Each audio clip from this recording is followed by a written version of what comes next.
Hi, everybody. Welcome. It's really exciting to see you all here today, almost like we're in the same room. Very soon, we all will be able to be. Welcome to the first in a revitalized series of First Look events that we're doing, FotoFest is doing. I'm Stephen Evans, FotoFest Executive Director, and it's been my pleasure to work with our development manager, Chloe Jolie, to envision some new events for First Look that will be a range of events, including seminars taking place online, like today's, as well as in-person events, and the restart of our travel program once travel is happening again all around the world. So we're really excited about that. And as we begin, I also want to thank the membership of First Look for supporting our activities and the activities of FotoFest, as well as the individual donors that sustain us and have been part of our annual appeal, as well as other fundraising efforts. So we really couldn't do it without you all. Today we're here to discuss something very exciting and close to my heart, and something I'm passionate about besides art and photography. It's collecting. And so today we're going to think about and talk about how collecting can be an aspect of a creative process or a creative practice, how it can be a creative act and be fulfilling in that way. And you can all, if you've got your screens on gallery view, you can see each other who's here. So it's like we're sitting in the same room. And at the end, we're going to take questions. So if you can keep them for the end, that'd be great. If you must interject, let us know. And we're really looking forward to it. Today, we're going to be talking with Frazier King and with Beverly Buckingham. Frazier's a collector living in Houston, and he exhibited his collection in the second edition of FotoFest Collector's Eye exhibition series that was shown at the FotoFest headquarters from October through December in 2012. And he presented his collection in March 2020 in the form of a book titled The Collector's Eye, A Photographer's View of His Contemporaries. It was published jointly by FotoFest and Schultz Publishing from Amsterdam. Frazier King has reviewed at FotoFest since 2008 and has participated in the reviews at the Festival de la Luz in Buenos Aires, the Rencontre d'Arles in Arles, France, and in other locations around the world. And we've had the pleasure on going on some of those trips together. In addition, Mr. King is a widely shown photographer and has participated in FotoFest and other international reviews since the 1980s. His work is represented in the collections of the Museum of Fine Arts Houston, the Harry Ransom Center in Austin, the George Eastman Museum in Rochester, New York, and numerous private collections. And he's also been involved over the years as a member of the Board Advisory Council and Exhibition Committee of the Houston Center for Photography. And he's been a great First Look member here at FotoFest, and we appreciate all of his support. Beverly Buckingham, coming to us from London today, has held senior positions in the art world for over 30 years, and it has been collecting photography for nearly 2 decades. She's worked at Sotheby's Auction House with private clients and collectors from London, New York, Amsterdam, and Paris for more than 15 years, and continues to privately assist a range of clients with their personal art collections. She carries a degree in the history of fine art, as well as a master's in contemporary art from Manchester University and Sotheby's Institute. Additionally, she holds diplomas in interior design from the Inchbald School, London. The central focus for her collection was on artwork by contemporary photographers from the African continent. However, over the last decade, her collection has expanded to include a wider scope while still limited to images made in the 21st century. Recently, Ms. Buckingham served on the Board of Trustees of the Photographers Gallery, the UK's largest nonprofit dedicated solely to photography, and a great space. If you're ever in London, you've got to check out Photographers Gallery. That's phenomenal. She is a founding member of the advisory board for Photo London, the great photography art fair happening in London every year. and it's the UK's largest annual photography fair and began in 2014. In 2017, Beverly Buckingham joined the FotoFest board of directors, which made me very happy. And she's a patron of First Look at FotoFest and Photo Forum at the Museum of Fine Arts, Houston, and numerous art organizations in London. So welcome to both of you, and welcome to our audience. Thank you, Stephen. Thank you. It's a great pleasure to join you from London. So good evening to you, Yes, or good afternoon to you there. and it's a great honor to be here, Stephen, and to have had the support and encouragement from FotoFest now and over the years. Well, it's mutual. It's mutual for both of you. And Frazier, you're coming to us from all the way across town. Yes. About 5 miles from me. I'm going to start with a two-part question that I think we can all identify with, which is how did you become an art collector? And how do you recommend people become art collectors? How do they begin, and how do they learn about the market? So Frazier, let's start with you. Okay, thank you. Well, I think I started in a very accidental way, and it was driven by two things. One, my interest in photography, and two, my interest in being a photographer myself. It really started in 1990 when I attended a workshop that was given by Jerry Oldsman, and I acquired a print at that time because I just loved it. It was practically irresistible. So I just listened to myself and acquired the print, and it's still in my collection. So it was important to me as an inspiration too. I can get into that a little more, but I think that I continued in sort of a accidental, spontaneous, intuitive way until FotoFest asked me to exhibit my collection at FotoFest headquarters in 2012. And at that point, I had to look at the collection and develop a statement. And at that point, I became a little more self-aware. I realized what was drawing me and what I related to, and that really informed my collecting procedure, and it became a little more focused at that point. But I would recommend to people that they use the same approach. Just be intuitive and collect what really calls to you, and be aware of that. And that takes a little bit of effort and focus. And I think you should look at not only photographs, but paintings, and read poetry, and look at other things, and find what really calls you, and pay attention to that.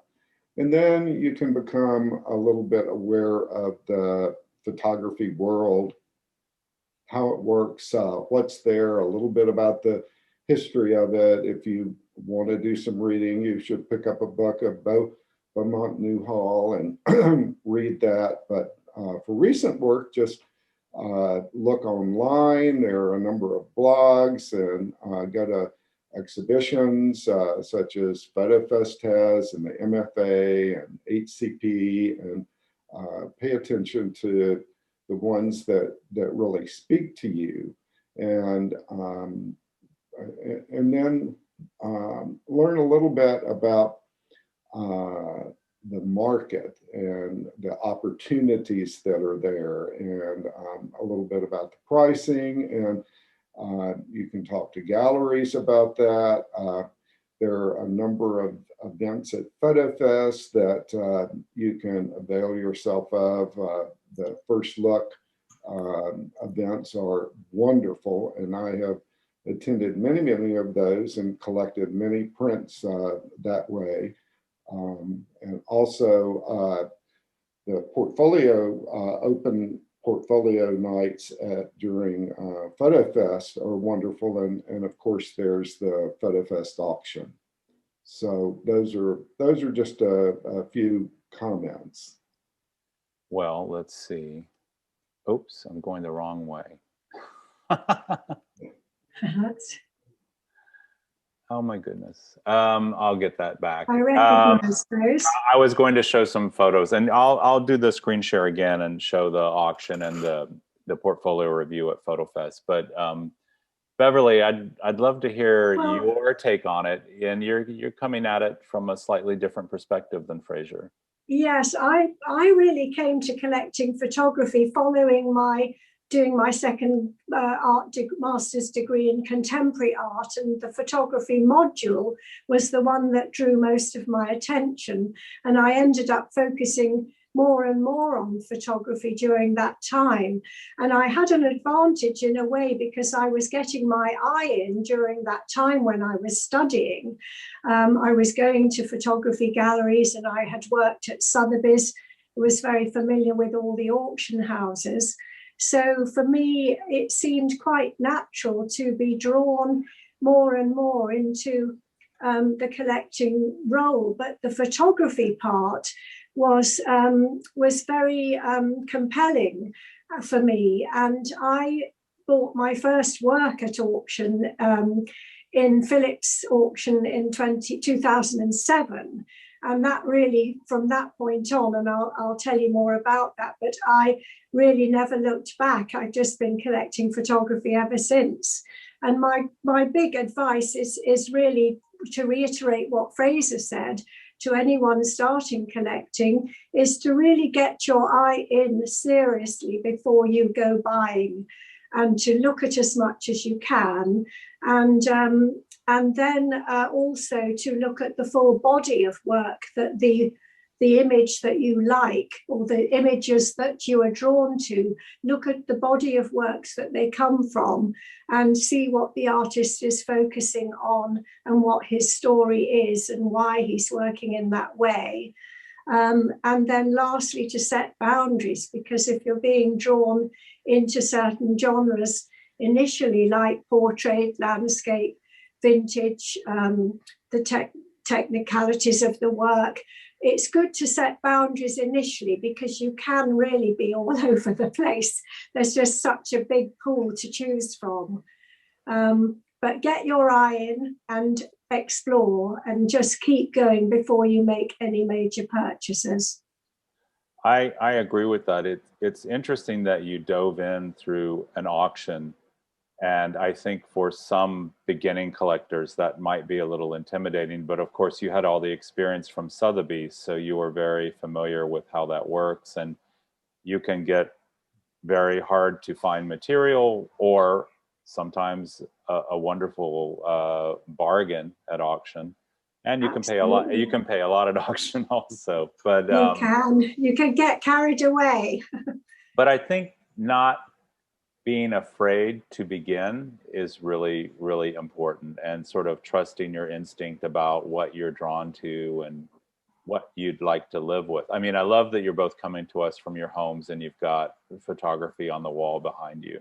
And yes, that says a lot. I love it when people live with their collections. You know, another thing to do is to attend seminars like this, to get involved with your museum, your local museum or photography organization that you trust, that you know, like FotoFest, or if you're in New York, ICP, or other organizations that can help you learn. Yes. Let's see. How would you, and Beverly, we'll start with you on this one. How would you describe your collection in 3 words? And how would you, is there a particular type of artwork that appeals to you that has helped you unite your collecting practice? Yeah, the three words that come to my mind when I think of my collection, which is mostly and all really color 21st century, is depth, emotion. It has to bring an emotion in me, and it has to be emotional work. And the big thing is narrative. So that's my third word, is narrative. I need to really have a powerful narrative and a powerful story behind the images that I buy. I find that very, very much part of my collecting. And one of the images that I can mention when I say that is that Richard Moss, who's in my collection, I've got 3 or 4 pieces now of his. You can see the image in the back of the drawing room there. Yes. He is an Irish photographer in his 40s, and he did a body of work for Venice Biennale to represent Ireland in 2013. And I then saw a wonderful show in London in an old disused garage of that Venice Biennale work, which was multi-channel, huge installation piece. And the military surveillance camera that he used for this work renders images in this marvelous, with infrared, this marvelous red hue where the chlorophyll in the vegetation has reacted. And he took this camera to the Eastern Democratic Republic of Congo to document the massive crisis and war over there, where 58 million people had been killed. And he felt it was not being very documented by the mass media. So he did this for his Venice Biennale project. And I was lucky enough to see him in London a year later and to be able to buy 3 pieces. It's called the Enclave. And the image that you'll have on the screen there is from 2012. I also bought another image to go above my mantelpiece, which is from 2010, of the celebrations of the liberation of Congo. And more recently, I've bought a work from a series called The Incoming, which is about refugees flight from Europe.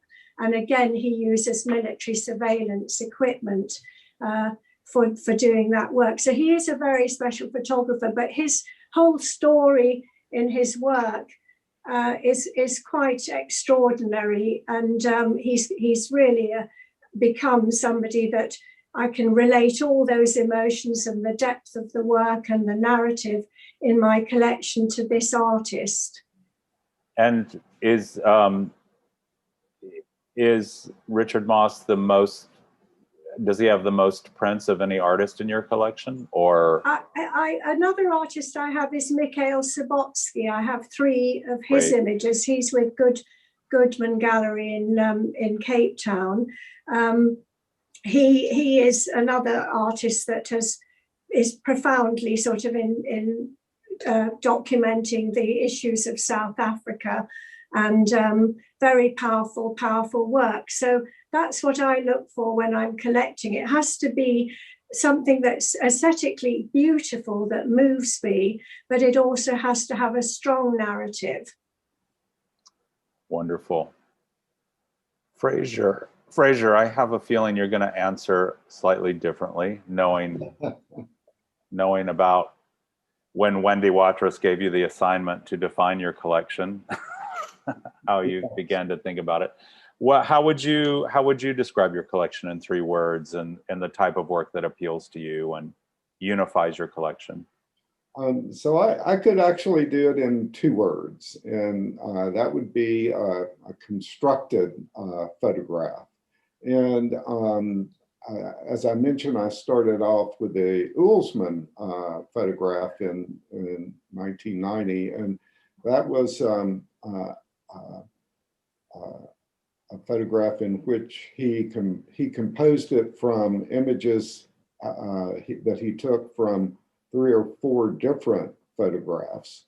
And I think I'm interested in this process because the photographer intervenes and puts a little bit of himself or herself into the image. And I'm interested in understanding that and seeing the place from which that comes. And for me, it comes from a deeper place that can transmit a universal message. And in most of these images, it's a very philosophical or poetic, and that appeals to me a great deal. In 2020, I started collecting other images. Here's one from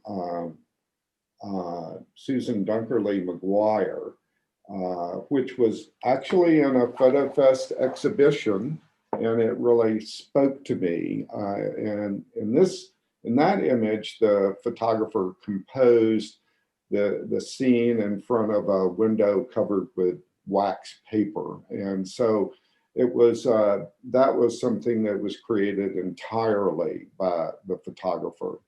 What you see here by John Chervinsky and also by Elaine Diganen are scenes that are created entirely by the photographer. Now, this can happen in any number of ways. It can be arranged or composed in front of the camera, and in the case of Elaine, she uses a scanner and composes the image there. But there are other possibilities. The photographer can compose the image within the camera on either the negative or the digital file. And then there's a third possibility of composing the image in the printing process, like Ulsman did. So in the book, I describe these three processes and also some subcategories too in greater detail as sort of a catalog of how you might proceed if you were to construct a photograph. There's also an essay by Madeline Yale Preston, and she addresses some more scholarly aspects of the constructed image. And these are two other good examples. The Roberto Fernandez Ibanez print is hanging right here, and in this print he used a chemical process to allow the silver gelatin to float up, and then he arranged the silver gelatin in a way that was evocative. It's from his Mountains of Uncertainty series, and he depicts the graphic charts of different things, like this one is worldwide employment. But he arranges the gelatin in such a way that it really does look like a mountain, and below it really does look like an ocean. And for me, this became Scylla and Charybdis. So I can just see the nine-headed dog Scylla lurking in the cliffs of the mountain, and see the swirling whirlpool of Charybdis below. So that's another example of constructing in the printing process. And of course, Sean Bonnell, whose print I acquired in the 2004 FotoFest auction, is an evocative arrangement in front of the camera. So that's the type of image that's in my collection. It's about 60%. The other 40%, I think, are images that are closely related to that.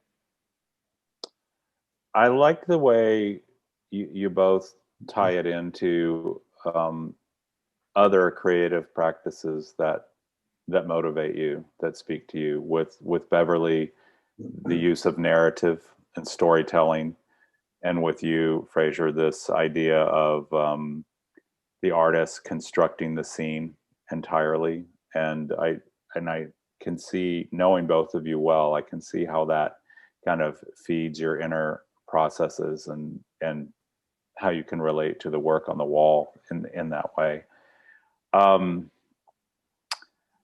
And those, I think those are great motivations, but there's a lot of work out there that you have to choose from. And sometimes there might be works that you're not able to get. Frazier, was there ever an image that got away that you really wanted? Yes, there was. You mentioned, well, first of all, you mentioned there's a lot of work out there, and it's the big question is how do you parse through that? And yeah, sometimes what you have to do is just wait. The rule that Ann Tucker has always advised is wait a week, and if after a week you still like the image, then you should acquire it. And I subscribe to that procedure as well. But there are times when you just fall in love with an image, and you have to have it right on the spot. And that's happened to me any number of times. And one time that it happened was at the 2004 FotoFest meeting place. And a friend of mine came up to me and introduced a young photographer and said, you should look at this work. I think you might really like it. And so we sat down and we looked through it, and I loved it. And this was,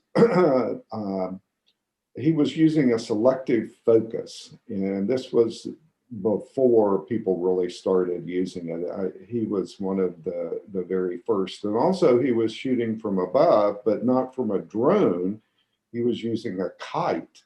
And the effect of these two things made the image seem toy-like. And it for me, it really transcended. It went into another place. And so there was one that I fell in love with, and I had to have it. And I had a little bit of cash that I had added, thinking, well, I might, see a print that I like. And I was getting my wallet out, and standing next to me was a young reviewer who had just started reviewing, and I think really wanted to prove themselves, and leaned over to me and said, "Don't buy that image. It's not good."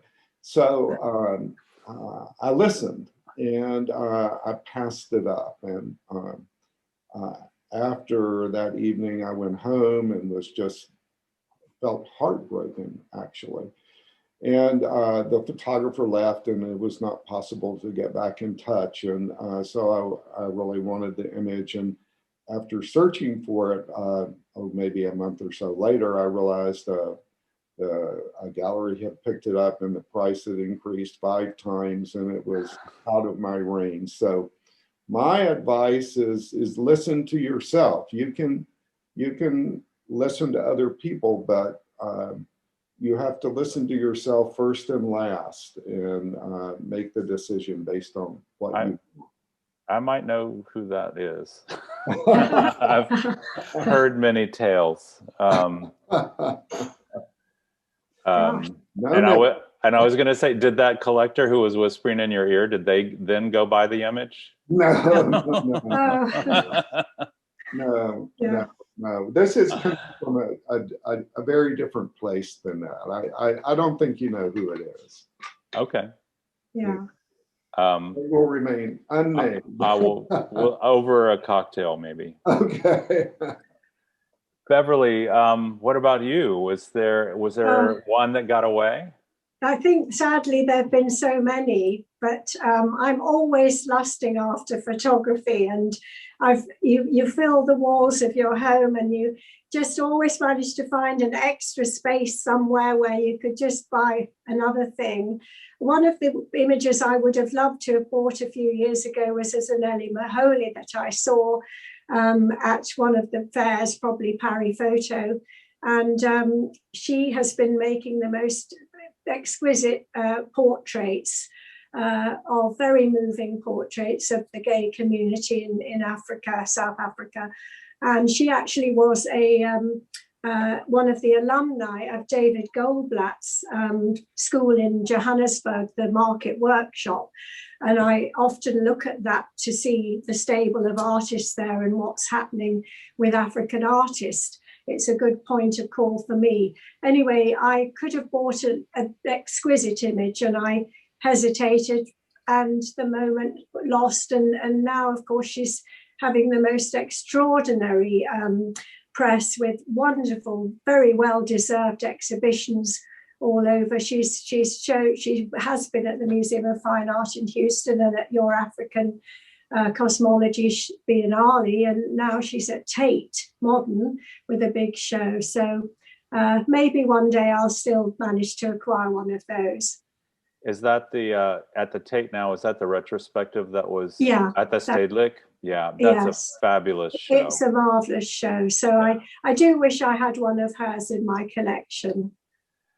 Yes, well, I had an opportunity to buy a small Zanelli Maholi also, and I passed it. Yeah, well, similarly, and now I'm certain it's not available. What a great artist too. Yeah. And yeah. But having said that, I did manage to buy a David Goldblatt. That was the first photograph I ever bought, which set me on the road to collecting African photography. And it was this David Goldblatt, which is one of his landscapes. It's from 2006, and it's called Squatter Camps of the Nationals. It's absolutely wonderful composition. I loved it aesthetically because it's got these wide horizontal bands, and the grasses in the foreground are so sharply in focus that you almost can feel them moving as you walk past it. I keep this image in my kitchen, so it does really enlighten me every day. And David Goldblatt has passed away sadly about 4 years ago, but he was born in the 1930s, and if people don't know of him, he has spent his whole life photographing the inequalities in South Africa of apartheid, the era from the late 40s to the 1990s. And he then, after apartheid ended, spent time photographing these marvelous South African landscapes and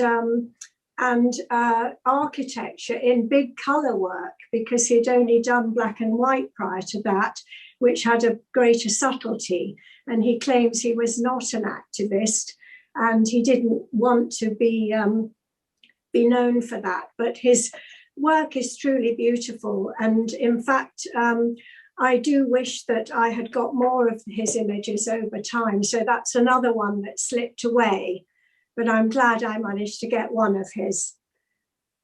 A very inspirational artist. Yes. Yeah, fantastic. What great, really important for us all to look at his work.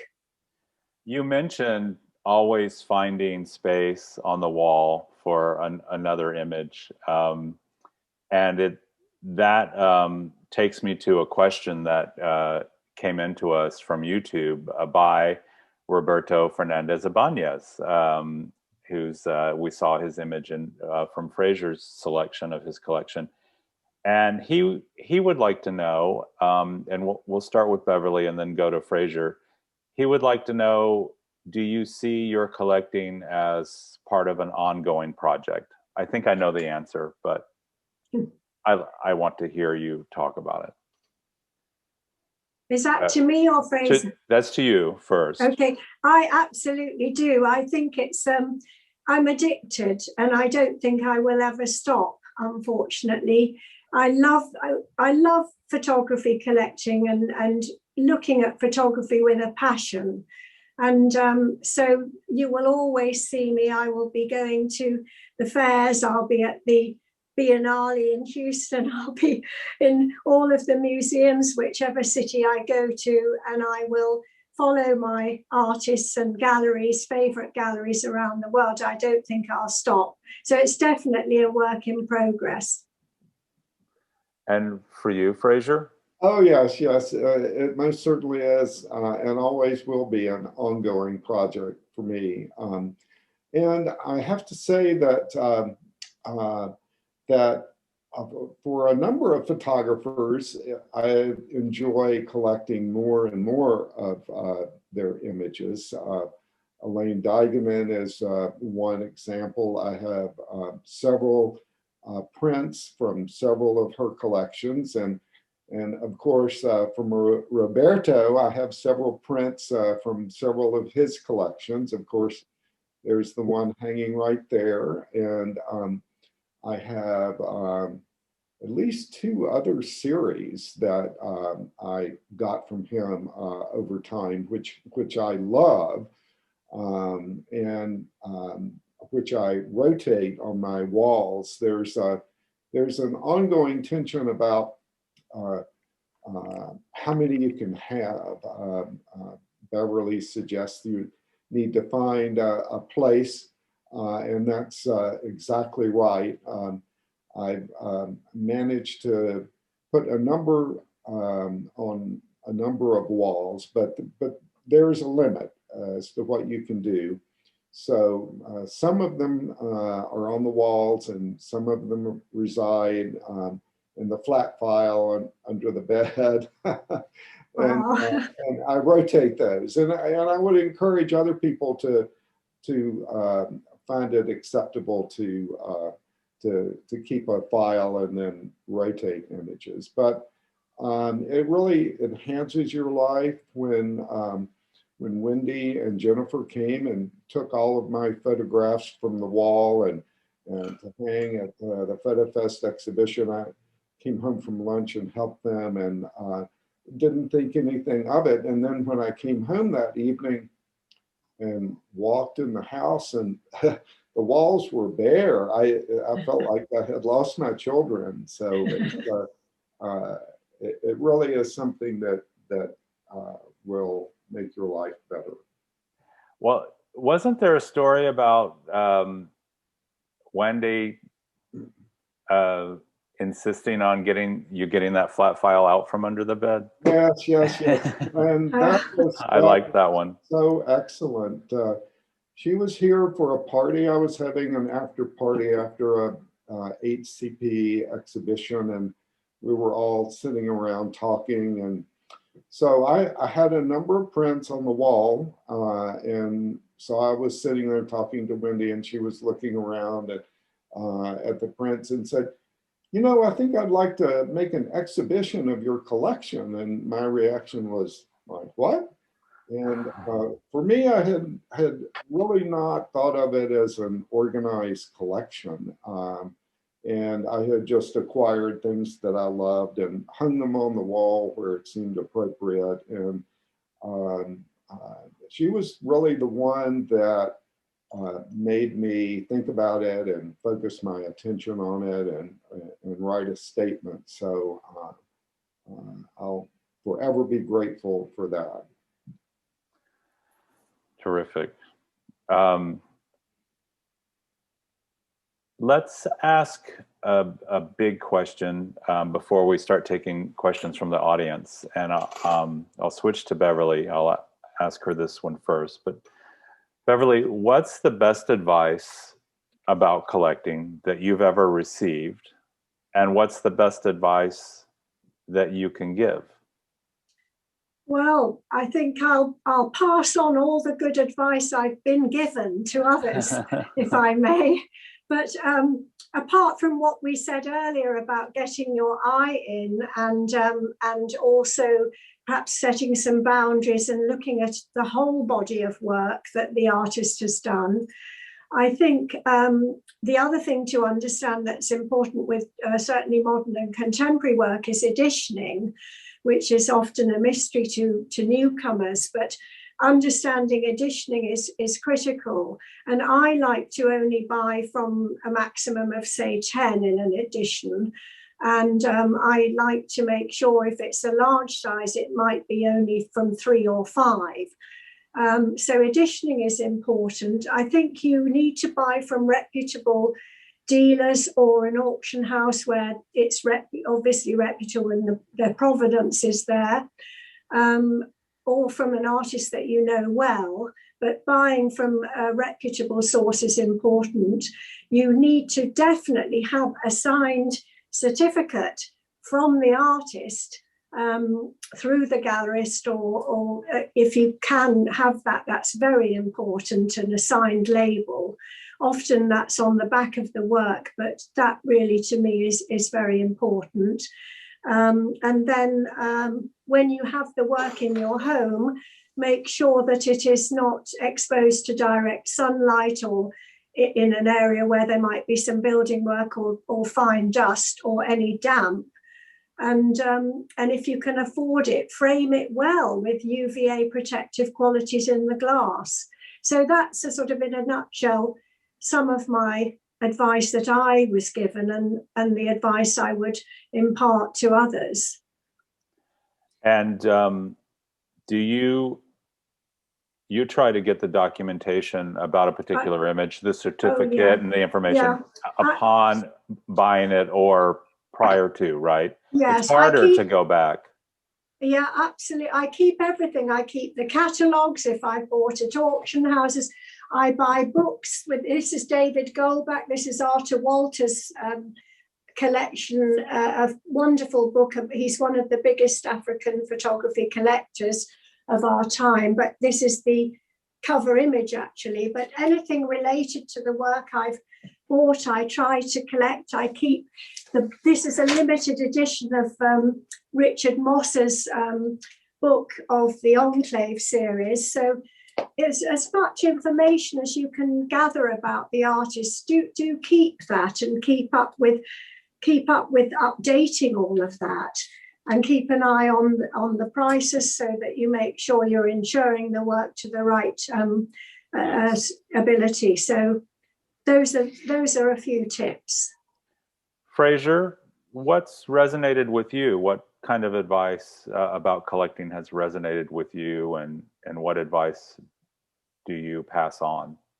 So I agree with everything that Beverly has said, and I think that's all good advice. But if you want to boil it down to the simplest thing possible, I would say buy what you love, because you'll buy it, you'll put it on the wall, and you'll enjoy it as long as you have it on the wall there. Yeah.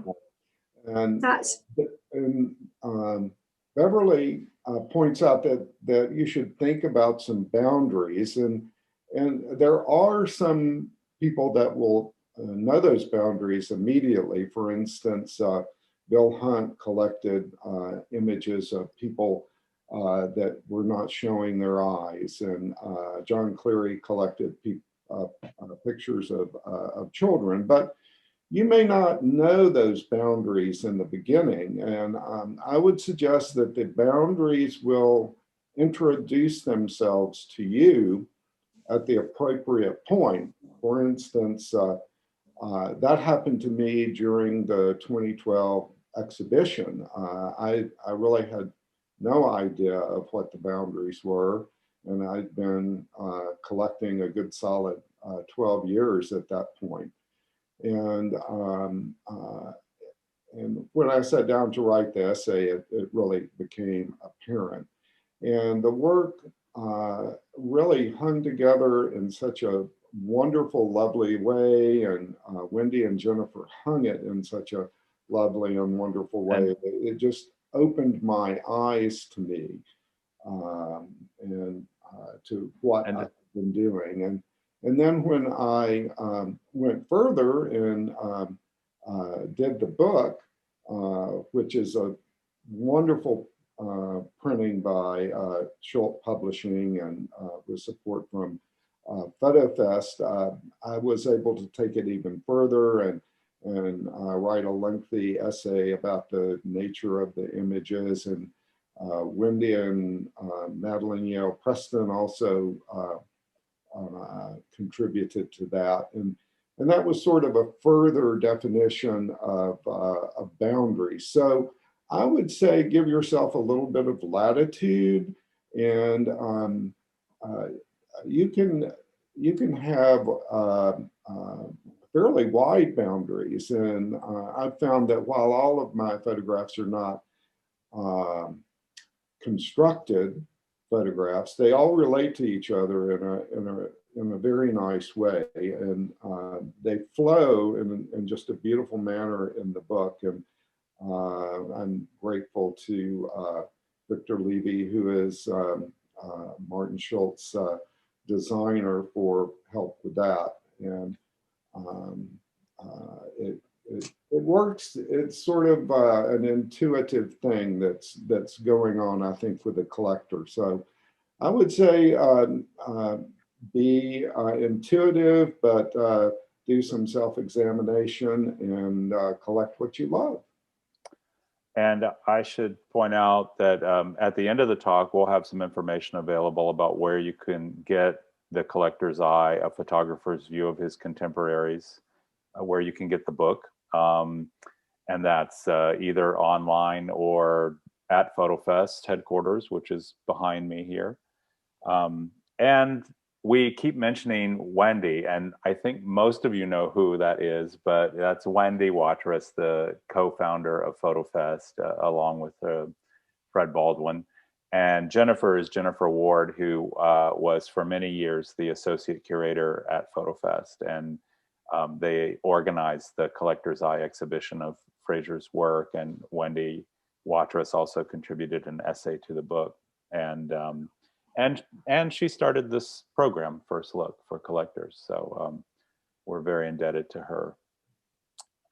That is great. I am going to stop the share and go back to the questions I've been receiving. There's quite a few. Here's a good question, and I think you'll have different perspectives on it. And that comes from Max Fields, our associate curator. Do you wait to collect from artists after they have shown at a gallery or arts institution that you know? Or are there instances when you have met emerging or early career artists and began a collecting relationship with them before they had an established reputation?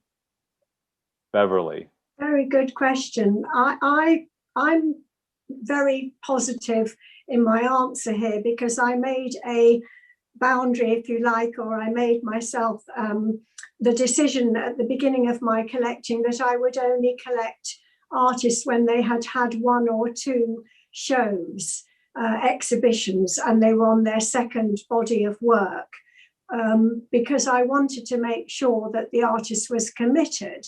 I found very occasionally, just once or twice, I have bought an artist that I've seen at a graduate show, or I bought an artist early on in their career when they have not completed a body of work.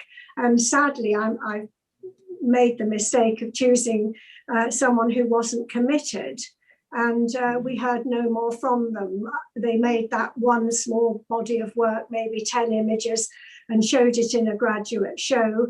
And that was the last that they did. So I think for me, I really want to take my collecting very seriously in terms of knowing that the artists are committed. And then I enjoy supporting them and following their careers and watching what bodies of work they produced thereafter. So getting them quite early on, but not too early on, is my policy. And Frazier?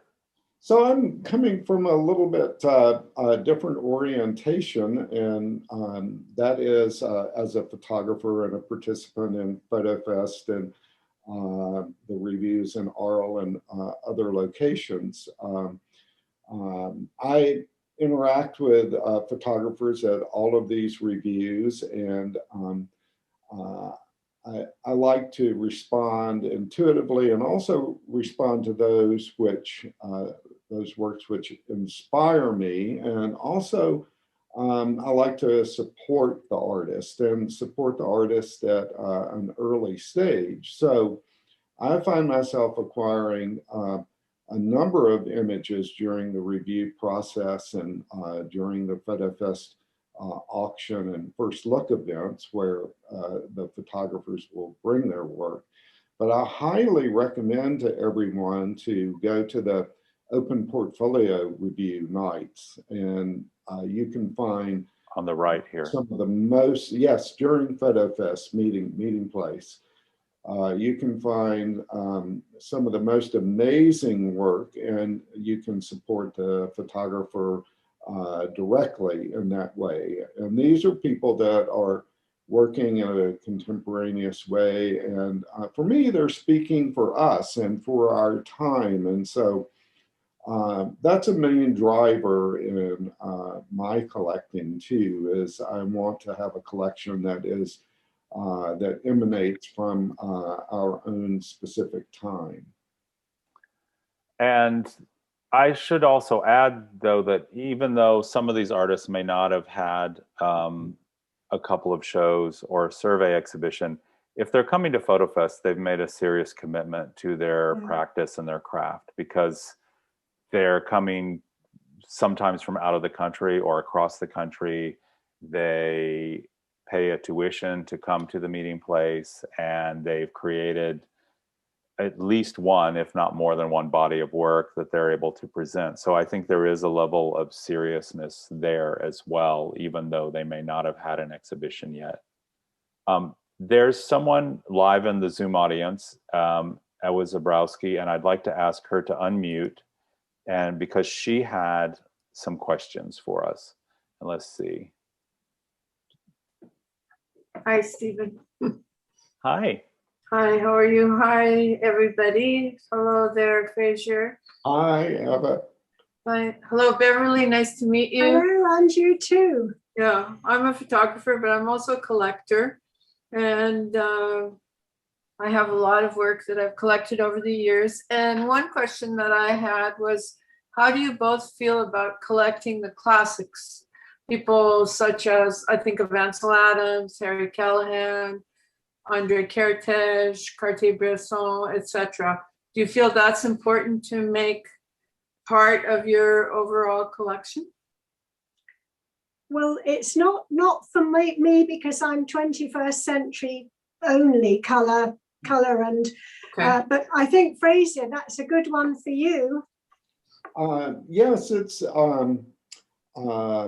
most of my collection is of my contemporaries who I want to support and who really are speaking the same language. But there are a couple of instances in which I've collected earlier work. I have one Kertész piece and one Imogen Cunningham piece, and both of those are in the book. And Madeline Yale Preston was very astute in identifying how those two pieces fit into the collection, and also how those two pieces speak to the constructed image over time. I don't think either of the pieces really was regarded as constructed at the time they were made, but given what I had said about the nature of the constructed piece in my essay, she drew into focus those two pieces, and it made a lot of sense. Thank you. Ewa had a question about silver gelatin versus digital printing, and because I guess I'm thinking of collecting also as an investment for the future. I have children who one day will inherit what I've collected, so I'm trying to put together a collection that will make sense and maybe have, besides something that I love and is beautiful, that has some kind of investment value as well. I had met a gentleman who decided that he and his daughter would collect only black and white silver gelatin prints. They felt that this was a way of preserving the past and also of investing in a wise way. So I guess there's the question of collecting versus investing, black and white versus digital, which is something that needs to be addressed by people who are involved in this world. Beverly, I know you and I have discussed this matter previously. What's your response?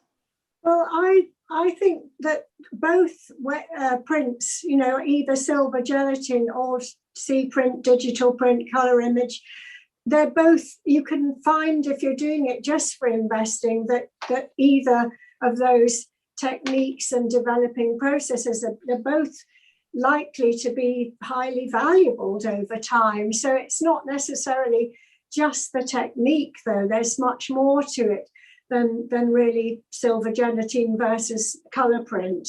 But I think you have to buy what images you really love first and foremost, personally, whether before you go collecting only silver gelatin or only digital. So that is what I would advise.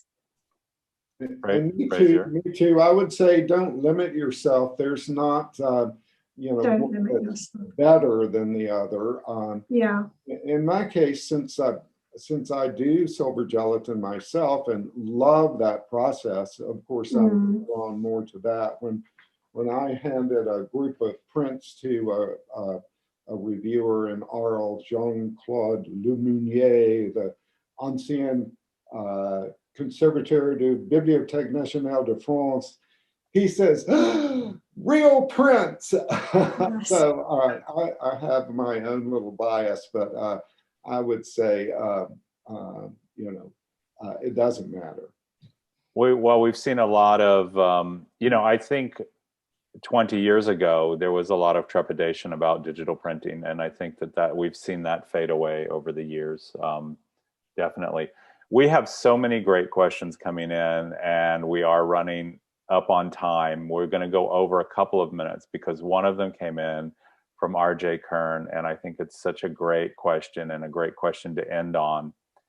And it is, have you thought about what will happen with your collection when you don't have it any longer? Let's put it that way. Have you thought about plans for your collection after your personal collection?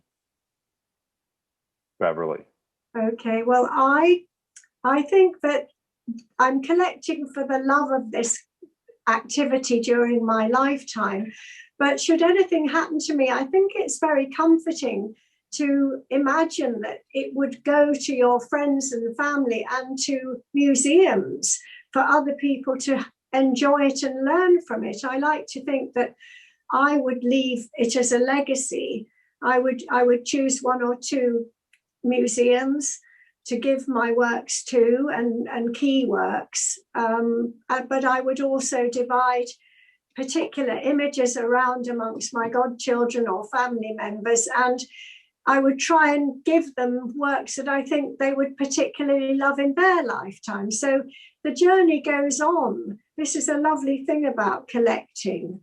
And it's a very good question. And I appreciate that question. But yes, I definitely would give it away and enjoy thoroughly giving it away for others to enjoy. Great response. Frazier, have you thought about this? So I have to admit, I really haven't thought about it. I think my first thoughts came to me when I was putting the book together with you and Martin, and it occurred to me that, well, I wonder where this will end up. And because I had put in effort to address the collection as a whole, it makes a lot of sense to me that there would be an institution someplace that would be able to have the collection and have the book, and there are any number of sort of subgroups that would make interesting exhibitions. Of course, I agree with Beverly's approach. If there are family members that love this one, this print or that print, that might be a good thing to do. So that's a matter that's still under consideration. You know, I have a small collection of works on paper and also a large collection of art books, and I have thought a lot about that. And I think I like both of your responses, and I've also thought about what maybe from someplace where my roots are, or someplace where I think it could really impact a young person growing up in South Carolina, where I'm from, and we had very few options in terms of contemporary art. So I think that's also thinking about, and I think this is what we all do in our collecting and in our lives. We think about where we can make an impact, you know. Frazier King, Beverly Buckingham, thank you so much for a scintillating hour. This has been so much fun. I really appreciate it. Thank you. Thank you to the audience. There are so many great questions too, but don't fear. We're going to do more of these. We're going to do more talks. And soon we have a seminar coming up with the collector and educator Alice Sachs-Zimmet on a peek into a photography collection. And it's we'll also offer some discounts on some of Alice's other workshops. We'll be announcing our travel program resuming soon, we think, planning to go to Perry Photo in November. Here's information on getting the Collector's Eye book by Frazier King. And if you want more information about joining First Look or finding out more about FotoFest and our exhibitions and programs, go to our website, www.fotofest.org, and poke around and look around in there. But the support and membership pages are pretty easy to find out more about First Look. And you can look in the chat too. Chloe Jolie, our development manager, who helped us envision these seminars, has just put a post in the chat about it, and I want to thank Chloe for her help. And I also want to thank Brandon Harris for his help getting the word out and for his technical support today. Until we meet again, and hopefully to see you all in person. And thank you so much. It's been really fun. Thank you, Stephen. Thank you very much. See you in Paris in November. Have a wonderful evening, Beverly, and have a great afternoon, Frazier, and to all of you. And thank you all for the questions too. Bye-bye. Bye-bye. Bye.